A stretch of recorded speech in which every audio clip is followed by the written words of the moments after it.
A neighbor's landmark.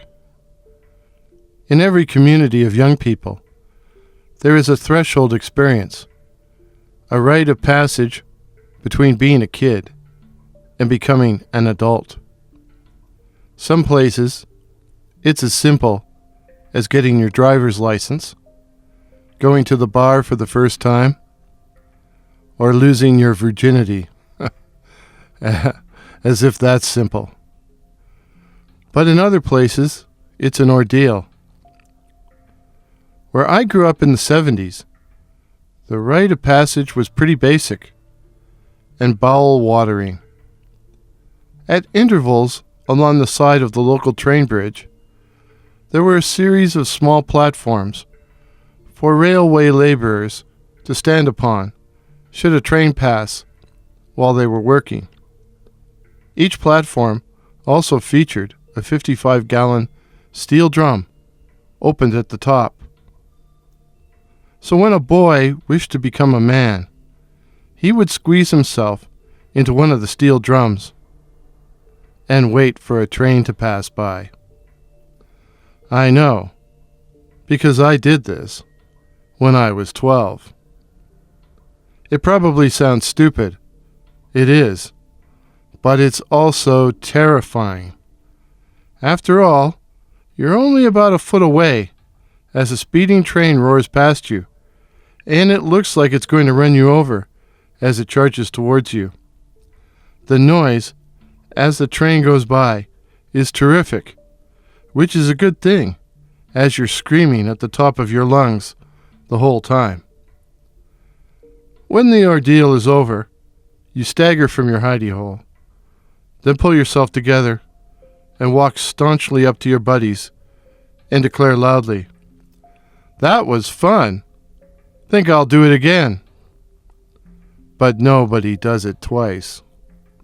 Nobody.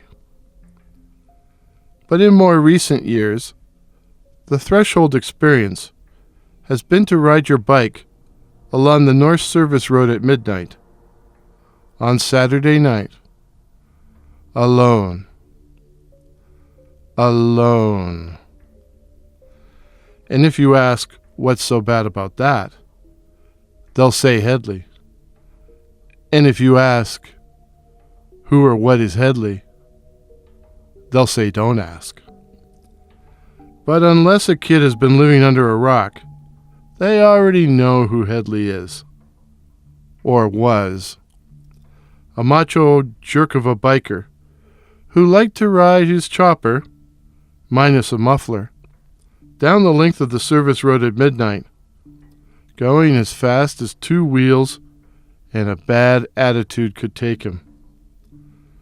Unfortunately for him, he pissed off the wrong people, who strung piano wire across the darkened road and decapitated him. They say the headless rider continued in a straight line for about a mile before falling into a ditch. So the North Service Road is haunted. Haunted by the ghost of Headley, the headless biker. Yeah, right, thought Maggie. Her girlfriends had dared her to ride her bike down the haunted highway on Saturday night, Headley's favorite evening for putting in an appearance. She thought it was stupid and was pretty sure they were going to prank her, but she figured she could do it. Hell, she'd have to do it. The forfeit, if she failed, was just too embarrassing to think about. But she thought about it and picked up the pace, the faster to get it over with. It was a nice night for a ride. There were no cars on the service road, and few on the highway directly to the south. She hadn't bothered with a helmet for her midnight ride, and was enjoying the feel of the warm wind in her hair.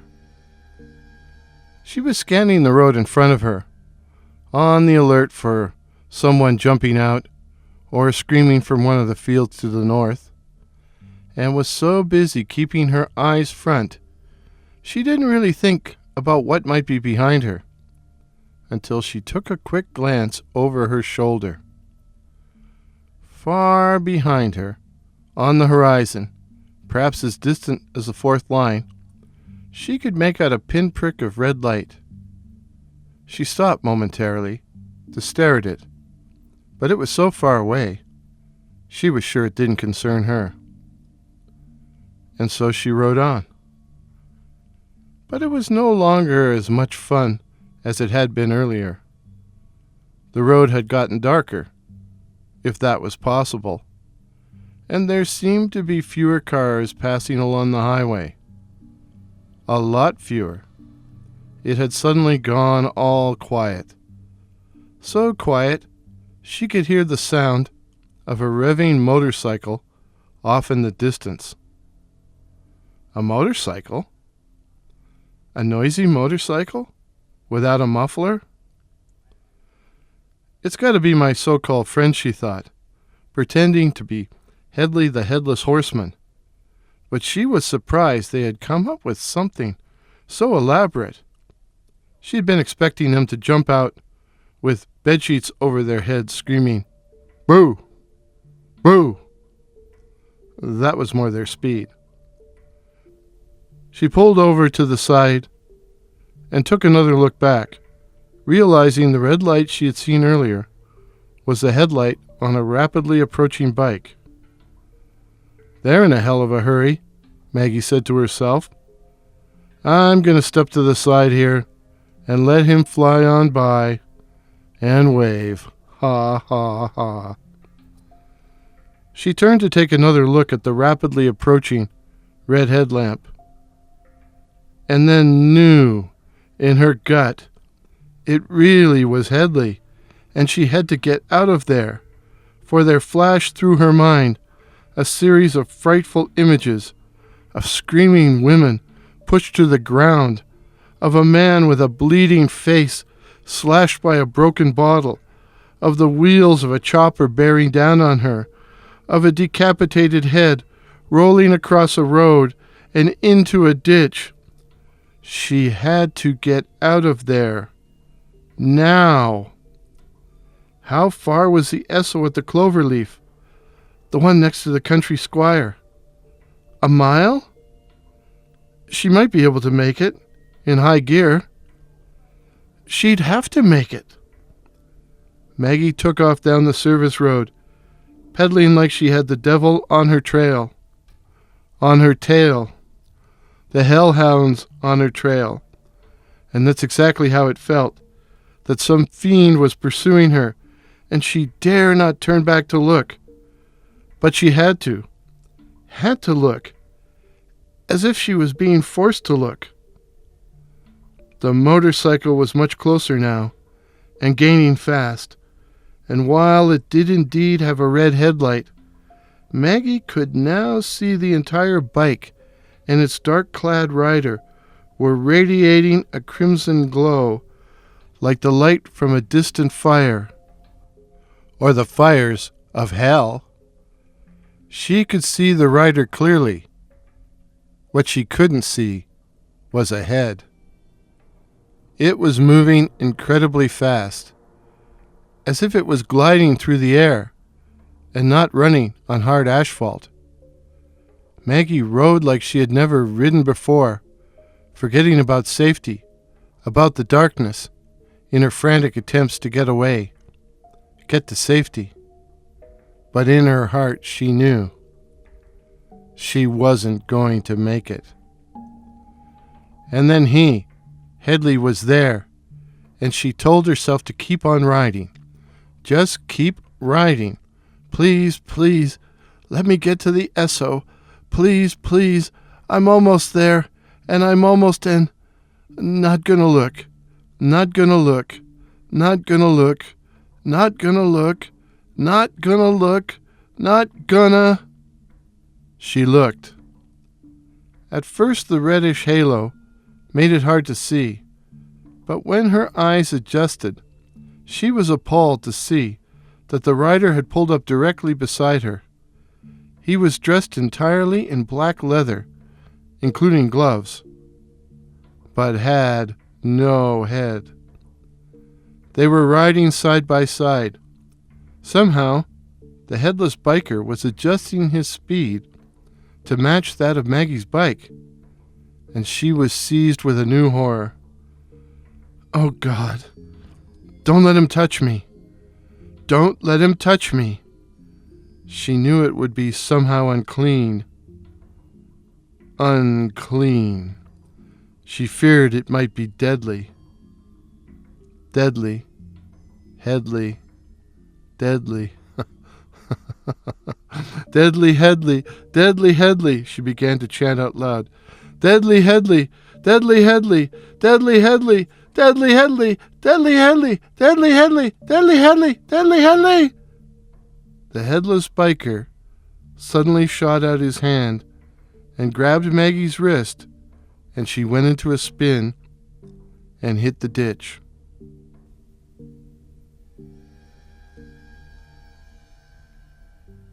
Maggie had the wind knocked out of her, and her wrist hurt badly, as she crawled from the ditch. But Headley, was gone, and the sheer relief made her overlook the pain. She managed to pick up her bike, but she didn't think she could ride it. But it wasn't that far now, maybe a mile. She could walk it. As she looked down the dark stretch of road, she could see a white object in the distance. It looked about the size of a baseball, and it seemed to be hurling towards her. Instinctively, Maggie began backing up. And as the object approached, quick as greased or greasy lightning, she could see it was a human head, an ugly human head, with acne-scarred cheeks and a Fu Manchu mustache, and wearing dark glasses and a German army helmet. Headley. It was Headley. Maggie turned and began to stumble down the road as Headley's head whizzed past her ear.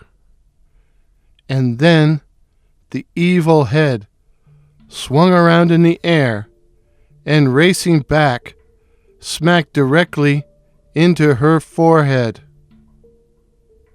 And all was darkness. Maggie's friends, hiding under some old white bedsheets, were in a field and waiting for her to pass by. When they got tired of waiting for her, "Geez Louise, it's 1 o'clock already," they went to look for her and found her lying unconscious in the middle of the road.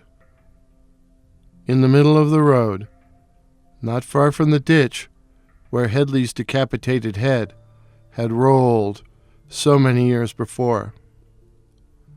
They got her to emergency, where Maggie was found to have both a concussion and a broken wrist. But given time and rest, she made a complete recovery. Her friends never brought up the fact that Maggie hadn't completed the dare, so she was relieved from having to carry out the forfeit. The forfeit was actually pretty gross. But on reflection, Maggie decided she would have gladly performed it if it meant missing her late-night date with Headley.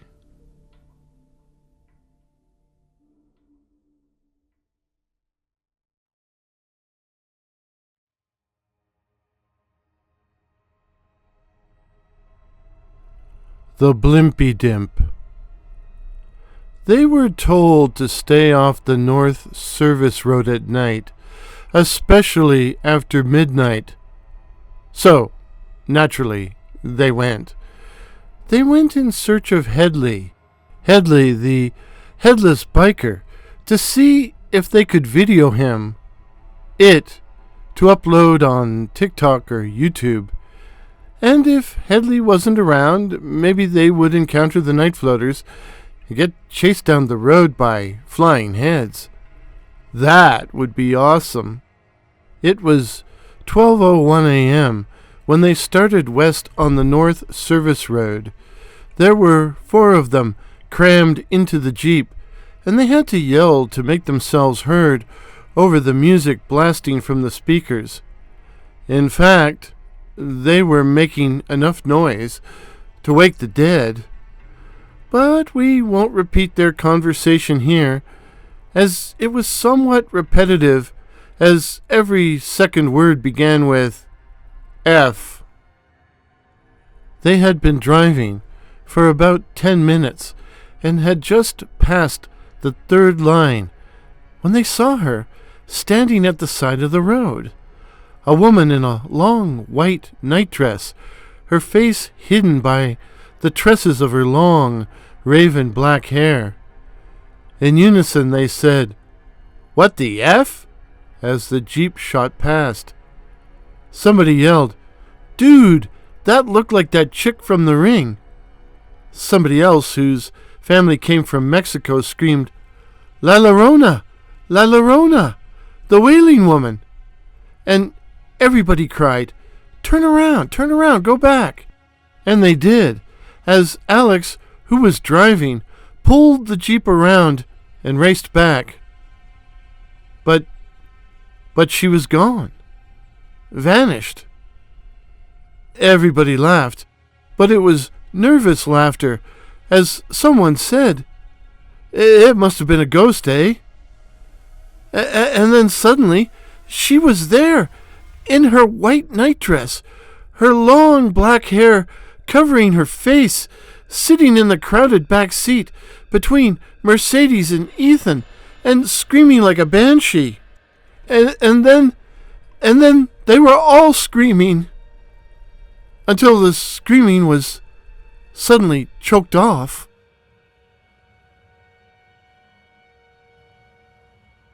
They were told to stay off the North Service Road at night, especially after midnight. So, naturally, they went. It was 12:01 a.m. when they started west on the North Service Road. There were 4 of them crammed into the Jeep, and they had to yell to make themselves heard over the music blasting from the speakers. In fact, they were making enough noise to wake the dead. But we won't repeat their conversation here, as it was somewhat repetitive, as every second word began with F. They had been driving for about 10 minutes and had just passed the 3rd line when they saw it racing towards them from one of the fields bordering the road. A huge gray canine-type creature, and it was running on its hind legs like a human being. In unison, they all said, "What the F?" as the Jeep shot past. Somebody yelled, "A werewolf!"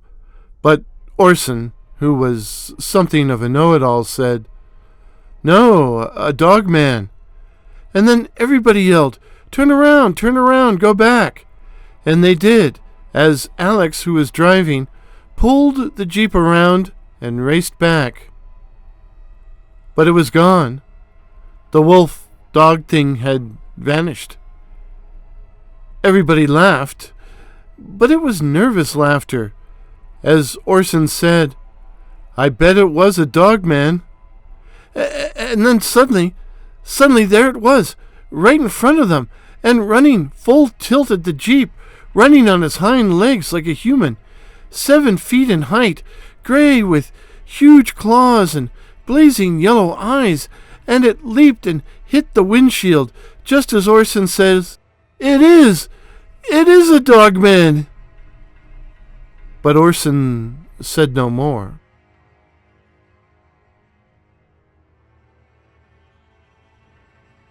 They were told to stay off the North Service Road at night, especially after midnight. So, naturally, they went. It was 12:01 a.m. when they started west on the North Service Road. There were 4 of them crammed into the Jeep, and they had to yell to make themselves heard over the music blasting from the speakers. In fact, they were making enough noise to wake the dead. But we won't repeat their conversation here, as it was somewhat repetitive, as every second word began with F. They had been driving fast for about 10 minutes and had just passed the third line when they saw it. "What the F is that?" Alex, Ethan, and Mercedes cried. But Orson knew. He was a know-it-all, after all. It's one of those inflatable punching bag things," he said, in his know-it-all voice. "You know, you punch it and it springs back up. You get pissed off and you hit it and you hit it and you hit it again, but it keeps springing back till you get bored with it or something." "Okay," Mercedes said slowly, "but I've never seen one that looks like that." The inflatable did present an extraordinary appearance. It was the figure of an enormously fat man, wearing a short black t-shirt, so short you could see his belly button. A long black beard descended from double chins, his huge head round as a basketball, and topped by a black ball cap so small it looked like a kid's beanie. His painted hand held a takeout coffee. Alex started laughing. Hey, that looks like that guy that's always walking up and down Kerr Street. You know, the dude they call the Blimpy Dimp." The Blimpy Dimp was a huge fat man with a long pointed beard and a balloon-sized head, which was topped by a black baseball cap. He was seen walking the streets day and night, wearing the same clothes, talking to no one, and carrying a takeout coffee.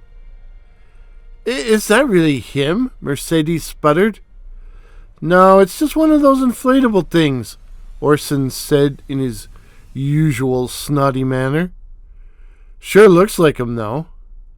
Alex was backing up, and Mercedes wanted to know why. "Well, to knock old Blimpy Dimp down, of course." "No." "Why not?" "I don't know. It seems kind of mean." "Yeah, right," Alex said as he slammed his foot down on the accelerator, and the Jeep leapt forward and hit. They say the crash was heard miles away. What was left of the Jeep looked like a crushed can, as if it had been slammed into a rock wall. It burned too, of course. All four did. Of course, the morbid had to come look, and in the crowd was a huge fat man with a long pointed beard and a balloon-sized head, topped by a black baseball cap.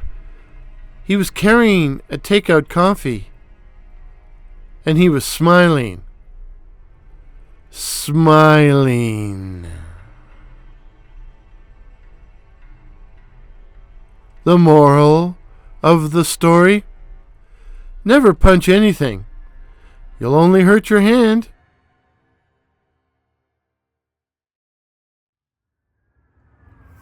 Greetings, dear listeners. Hope you're all doing well. We're out here tonight to welcome the arrival once again of the full moon. In this case, the full bucks moon of July the 3rd. The full bucks moon. And it's a supermoon. And what's a supermoon, you ask? A supermoon is a moon that looks way bigger in the night sky because the moon is actually closer to the earth. And tonight's supermoon is the first of four supermoons in 2023. But tonight we're also making a teaser video for my upcoming upload, The Werewolf's Head, which is part of the night floater mythos, The Werewolf's Head, and which will feature footage of tonight's supermoon, taken by Dr. Curious. So without further ado, I'm going to turn it over to our lovely and talented cinematographer to give us some footage of tonight's supermoon. So stay tuned, and until midnight, maybe I'll just say cheers. Till midnight, stay tuned. Cheers.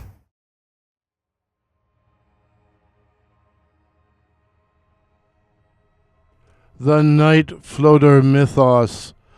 The Werewolf's Head.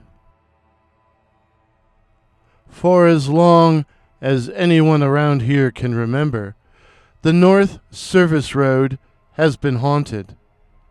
And for as long as anyone around here can remember, young people have been daring each other to visit it at midnight. Depending on when you grew up, the place was haunted by a phantom hitchhiker, or a headless biker, or by the night floaters. Night floaters, malignant beings able to detach their heads from the trunks of their bodies, the heads then being able to fly or float through the night in search of victims.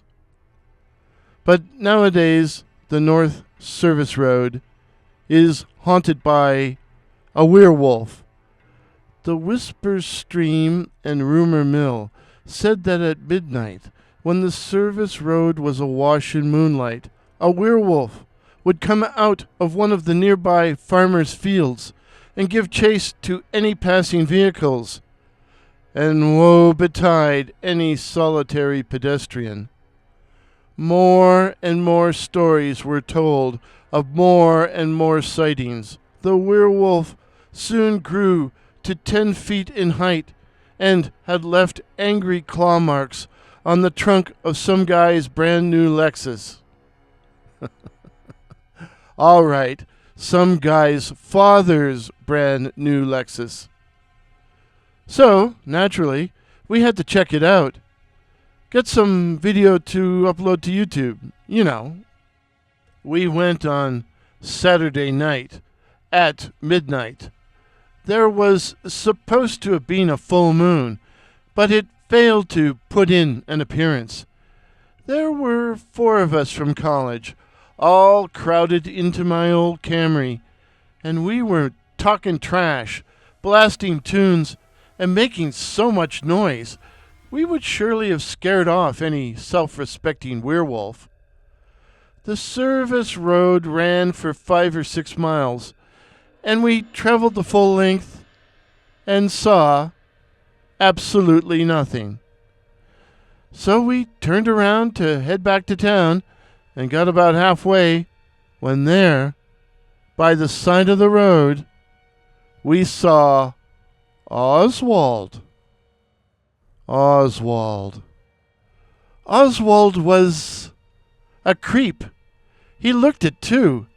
He was a short, slight dude with a thin, pinched face, greasy black hair, acne, and a mouth full of yellow teeth. He was always dressed in dark, shabby clothes and always looked somehow dirty. He would smile in this weird sort of way as he stared at people with his bloodshot eyes, and women noticed that he especially liked staring at them. Oswald lived in a dump on Skid Row with his old man, who was this alcoholic who was said to have murdered his wife. No one from college had ever entered the place, but sleazy people were always coming and going, especially after dark. So Oswald was a campus weirdo, but nobody ever tried to push him around. There was just something about him that made people back off and leave him alone. And now, here he was, standing by the side of a haunted road at midnight. It was perfect, in a weird sort of way. Still, I would have kept driving, if Ariel hadn't cried, "Stop!" "What for?" I said, as I stopped the car. "Ask him if he needs a ride." "Oswald? Just do it." I knew better than to argue with Ariel, so I rolled down my window and said, "Hey man, what you doing?" "Waiting for a werewolf," he said in his smarmy voice. I laughed. "We've been up and down this road, man. Ain't no werewolf here." "I know where we can see a werewolf," Oswald said quietly. "Want me to show you?" What I really wanted to do was put the car in gear, leave this clown by the side of the road, and head to town for something to eat. That's what I wanted to do. But the girls really wanted to experience lycanthropy up close and personal. So, in the end, Oswald wound up in the back with the chicks and directed us to the silo. The silo was just that, part of the remains of an old derelict farm sitting out in the middle of a vacant field. Once upon a time, it had been the #1 party spot in town, but now it had largely been abandoned, as it was said to be the haunt of the night floaters. The night floaters, a cult of malignant beings who were supposed to be able to detach their heads from the trunks of their bodies. Yeah, right. Even worse, these detached heads were supposed to be able to fly. They would buzz around after dark and spy and attack people, peep through windows, that sort of thing. They could apparently make their headless bodies walk around too. Me? I didn't believe a word of it. It was an urban legend. And come to think of it, some people said Oswald was a night floater. I could believe he was in a cult. And now Oswald was taking us out to the silo. I hated driving out to the silo. You reached it by way of this bumpy, rutted dirt trail, and I was always afraid of damaging my car's undercarriage. It was an old car, but it was the only one I had, eh? The silo was deserted when we arrived. We piled out of the Camry and took a look around. Nothing. Oswald stood there with this smirk on his face. His attitude pissed me off. I wanted to go and eat, not stand around some farmer's field. I walked over to him and said, "Where's the werewolf, eh?" Oswald smirked even more. "Maybe it's afraid of the night floaters." "Night floaters? I don't believe in them," I said. No. I heard a gentle plop, and then, right before my eyes, Oswald's head detached from his neck and floated up into the air. Both Ariel and Shauna screamed, while Johnny and I were so startled we didn't even think of using our phones to film what was happening. Oswald's head flew around us in a circle pattern before returning to hover directly in front of me. His red eyes staring directly into mine. "You want to see what I can do with my body? My headless body?" No, I really didn't want to see, but I saw anyway, as Oswald's headless body staggered forward and slapped me right across the face. By the time the stars had cleared from my eyes, Oswald had reattached his head to his neck. "Now do you believe in the night floaters?" he crowed, no longer smirking, but positively leering. I was tongue-tied and unable to answer, so he added, "If you now believe in the night floaters, why not believe in Werewolves. At that precise moment, the full moon, which was as round and red as a blood orange on account of all the forest fires up north, appeared just over the line of trees which fringed the farmer's field. We all stared at the moon and forgot about Oswald till we heard the growl. We whipped around to see it. It was a huge gray werewolf, standing fully erect on its hind legs, and if not 10 feet tall, it was at least 7 feet in height as it raised its head to howl. And then it separated its wolf's head from its wolf's body, and the head came flying towards us, its jaws snapping, red eyes blazing. Oswald was a werewolf, and Oswald was also a night floater. We were in the car and tearing down the dirt trail, and I was no longer worried about the undercarriage. The headless werewolf body managed to inflict scratch marks across the Camry's trunk, while the flying werewolf head kept pace with us. No matter how fast I drove, the head was snapping and snarling outside the driver's side window, flying with us all the way back to town. Nowadays, I don't go out much nights. In fact, I don't go out at all. I give Oswald a wide berth. Oswald and Ariel, too, as I hear she is taken up with him. Really? Oh well, she was always something of a rebel. Still, it leads me to consider that age-old question guys always ask themselves. Why do some women go for guys who can't keep a good head on their shoulders, or who are nothing better than wolves? You tell me. If this is your first channel... Here, let me try that again. If this is your first visit to my channel, please consider subscribing. My name is Warren, and I write and tell original ghost stories and original horror stories featuring such cryptids as the Night Floaters, Werewolves, and the Black-Eyed Children. So again, please consider subscribing. Please help me to reach my goal of 2,500 subs. Till midnight. Cheers. The thumbnail image and the video used in tonight's presentation were all taken by Dr. Curious, while the music was Unseen Horrors. Unseen Horrors by that patron of the internet, Kevin MacLeod.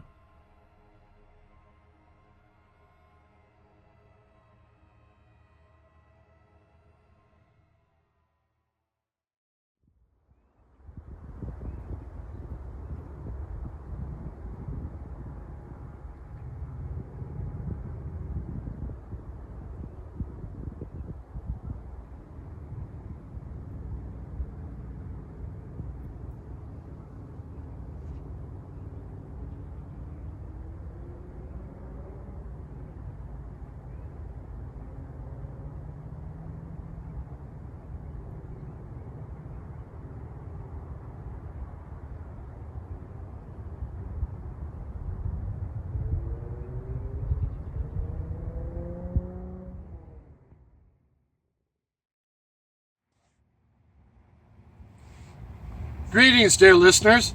Hope you're all doing well. I'm going to apologize in advance for any traffic noise in the background. But as our email tonight involves a Harley-Davidson motorcycle and a car chase, you could just sort of regard it as atmosphere, I guess. Now, a while ago, I uploaded a video called Headley. Headley, the story of the headless biker who haunts the North Service Road in the town where I grew up. Now, how did he lose his head, you ask? You ask, how did he lose his head? Well, I'll tell you. You see, Headley was a bit of a jerk. Actually, he was a mean and aggressive asshole with lots of enemies. And one Saturday night at midnight, two of those enemies strung a piano wire, a thin strand of piano wire, across the North Service Road, because they knew that every Saturday night at midnight, Headley would ride down the service road on his motorcycle, his Harley Davidson chopper with its distinct red headlight. He would ride down the service road at midnight on Saturday nights at excessive speeds, well over 100 miles an hour. Well, sure enough, along comes Headley, and when he reaches the piano wire, chop, chop, it sliced his head clear off, his head landing in the ditch, while the chopper, with its headless rider, powered by both speed and momentum, continued on for another mile and a half before it too crashed into the ditch. And ever since then, Headley has haunted the North Service Road, and every Saturday night at midnight, he goes riding. Well, you know, in this chaotic, ever-changing world of ours right now, it's really nice sometimes to find that some of the old traditions, old ways are still carrying on. So, listen to this. Hey Warren, we've been watching some of your videos about weird stuff on the North Service Road, specifically the one about Headley, the headless biker. So we decided to try and contact him. And so 4 of us took a Ouija board.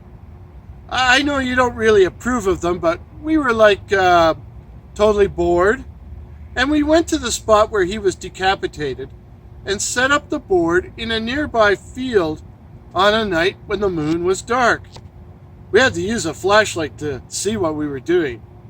The first question we asked, after a lot of dumb jokes, was the standard, "Is there anyone there?" The pointer thing, the planchette, moved immediately to yes. Trish said we were moving it with our fingers, but we weren't. The next question, of course, was, "Who are you? Who are you?" And then the thing spelled out Headley.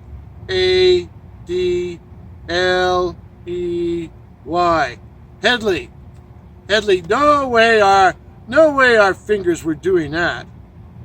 We then asked if he was riding tonight, even though it wasn't Saturday, his usual night, and the planchette moved to yes.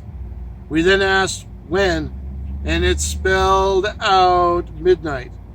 We asked a few other dumb questions, then waited for midnight. And nothing happened. So we packed up and decided to go to Mac's, as we all had the munchies, and headed back to town. But something seemed off. First, there was very little traffic. Believe it or not, there was very little traffic. Not even on the Queen Elizabeth Highway, which is next to the service road, and it just seemed quiet.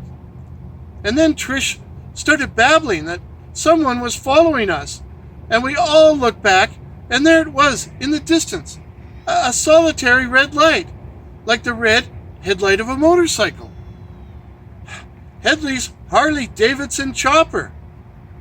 I told Trish to moon him, but she didn't think that was funny, and I realized that if Headley had a thing for big booties, we'd never get rid of him that way. The red headlight was gaining on us, so I decided to take the highway. No way a ghost was going to follow us on the Queen Elizabeth. I got off at your favorite street, Kerr Street. But then we saw the damn red headlight behind us again. And once again, there weren't any other people or cars around. We were all freaking out, and I must have driven around town for an hour, trying to lose him. He would get closer and then drop back, and sometimes we could see him clearly in his black leathers, but without a head. Without a head. And there were never any cars or people around. I kept praying that we wouldn't hit a red light, a red traffic light. We finally lost him when we got to Mac's, which, as you know, is very well lit. We were totally freaked out and no longer hungry, and we vowed never to touch a Ouija board again. I dropped the girls off, but on my way home, he was back. Headley was back and right on my tail. When I got home, I didn't even lock the car. Just ran into the house and turned out all the lights. Headley drove past very slowly. I couldn't tell if he was looking at the house because he doesn't have a head, does he? And now he rides by every night and follows me around if I go driving after dark, even though no one else is able to see him. No one but me. How can I get rid of him? We should never have screwed around with that damn Ouija board. Please help. Kira and Jokeville. Well, it seems to me, Kira, you have a few options. One option is just to stay in the house for the rest of your life until you grow old and die, and maybe Headley will forget about you. Mind you, if you're dead, maybe you could join him on the back of the chopper and go riding with him Saturday night. But just a word of advice, when you get to the piano wire, be sure to duck. The other thing you could do would be to drive by your friend Trish's house, because if Headley's... see if you could lure Headley over to your friend Trish's house, because if Headley's like most bikers, he likes big booties, big boobs, and maybe he'd latch onto her. Although that doesn't seem like a very nice thing to do to a friend. But I think your best option is to just go about your business and don't pay any attention to him. Ignore him. Act like he isn't there. Show him that you don't care if he follows you around or not. You know, because Headley's basically a bully, and bullies thrive on intimidation. And once they find that you're not intimidated, you're indifferent, they lose interest. And he'll go and slink back to the North Service Road. But what do you think, dear listeners? What advice would you give Kira? Let us both know in the comments below. And stay safe, stay subscribed, ring that bell so you don't miss any upcoming videos. I've got good news recently. The studio is reopening, so I should be back in the studio with some improved content for you starting next week. So please feel free to share tonight's video or any other video or any of the new upcoming videos with anyone you please. If this is your first visit to my channel, please consider subscribing. My name is Warren, and I write and tell original ghost stories and original horror stories about cryptids like the Night Floaters, Werewolves, and the Black-Eyed Children. And of course, let's all stay hungry. And be sure to eat your fill.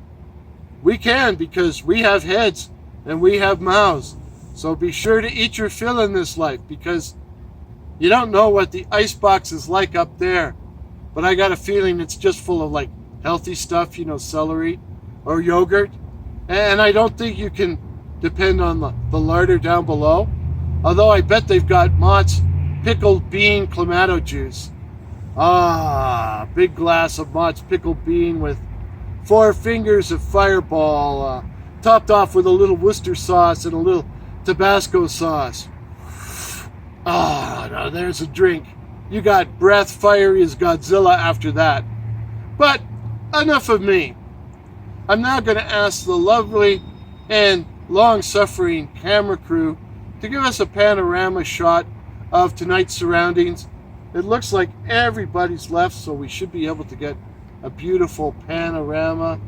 So, till midnight, stay tuned for the upcoming brand new studio content next week. Cheers.